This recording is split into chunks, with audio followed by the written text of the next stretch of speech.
And Malala Yousafzai is speaking right now. She is a co-awardee of the Nobel Peace Prize this year. Let's listen. The slave, a girl has the power to go forward in her life.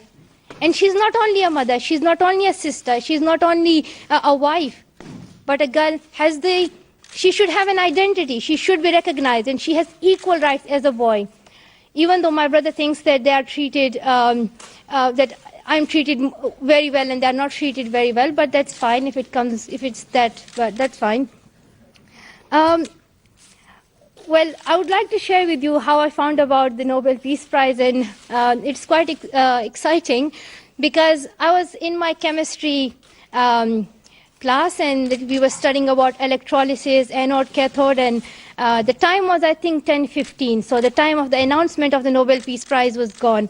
And before that, I was not expecting that I would get this award. And when it went to like 10:15, I was totally sure that I haven't won it. But then suddenly one of my teachers came to the class and she called me and she said, I have something important to tell you. And I was totally surprised when she told me that congratulations, you have won the Nobel Peace Prize and you are sharing it with a great person who is also working for children's rights. And it's sometimes quite difficult to express your feelings, but I felt really honored.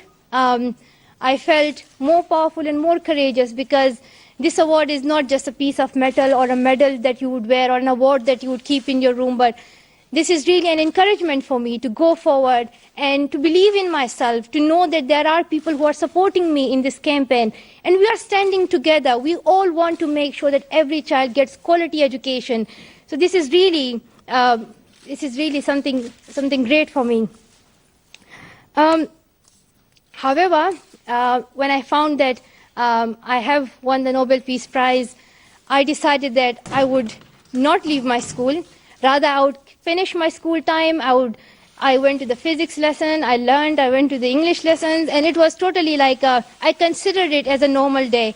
And I was really happy by the response of my teachers and my fellow students. They were all saying that we are proud of you, and I'm really thankful to my school, to my teachers, to my school fellows for their love, for their support, and they really encouraged me and they're supporting me. So I'm really happy, even though it's not going to help me in my tests and exams, because it totally depends on my hard work, but still I'm really happy that they are supporting me.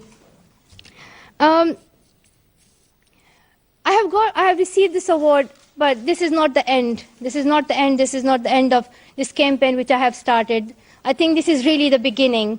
And I want to see every child going to school. There are still 57 million children who have not received education, who are still out of the primary schools. And I want to see every child going to school and getting education. Because I have myself suffered through the same situation when I was in Swat Valley. And you all may know that in Swat there was Talibanization, and because of that, no girl was allowed to go to school.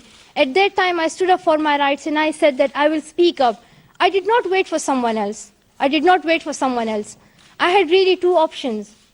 One was not to speak and wait to be killed. And the second was to speak up and then be killed. And I chose the second one because at that time there was terrorism. Women were not allowed to go outside of their houses. Girls' education was totally banned. People were killed. At that time, I needed to raise my voice because I wanted to go back to school. I was also one of those girls who could not get education. I wanted to learn. I wanted to learn and be who I can be in my future. And I also had dreams. Like a normal child has. I wanted to become a doctor at that time. Now I want to become a politician, a good politician. And when I heard that I cannot go to school, I just, for a second, thought that I would never able to become a doctor, or I would never able to be who I want to be in future. And my life would be just getting married at the age of 13 or 14, not going to school, not becoming who I really can be. So I decided that I will speak up.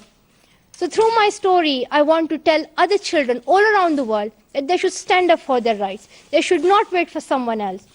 And their voices are more powerful. Their voices, it would seem that they are weak, but at the time when no one speaks, your voice gets so louder that everyone has to listen to it. Everyone has to hear it. So it's my message to children all around the world that they should stand up for their rights.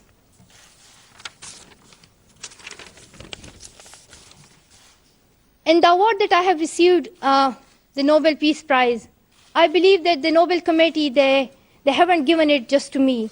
But this award is for all those children who are voiceless, whose voices need to be heard. And I speak for them, and I stand up with them, and I join them in their campaign that their voices should be heard, and they should be listened. And they have rights. They have rights. They have the right to receive quality education. They have the right not to suffer from child labor, not to suffer from child trafficking. They have the right to live a happy life. So I stand up with all those children. And this award is especially for them. It gives them courage.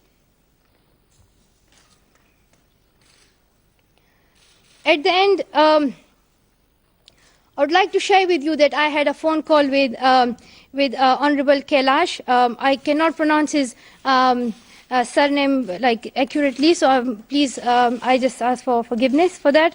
I'll just call him Kailash if he wouldn't mind. So I had a phone call with him right now, and we both talked that how important it is that every child goes to school and every child gets quality education, and how many issues are there that the children are suffering but are not yet highlighted. So we both decided that we will work together for this cause, that every child gets quality education and do not suffer from these issues.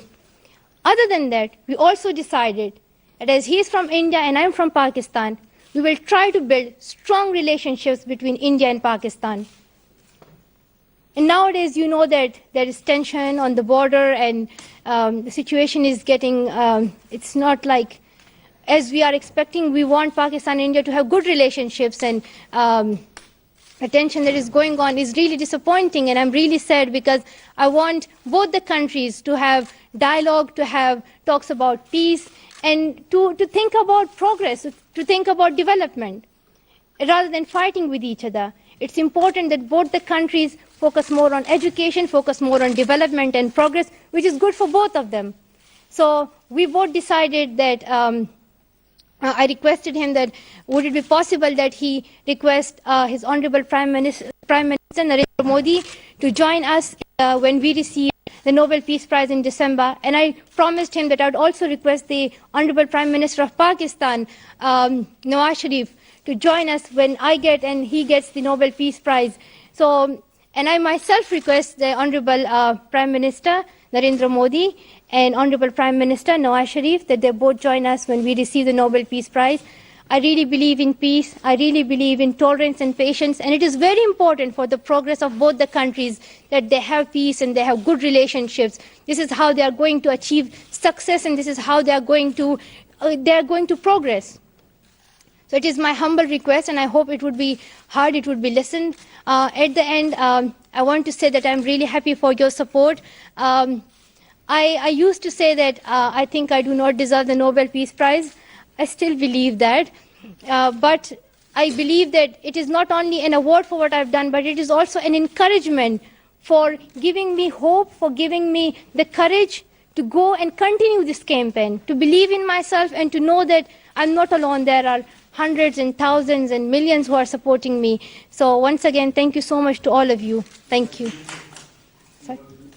Oh yes, I'm really sorry. I wanted to share, I would speak in Urdu and Pashto as well, so for my country.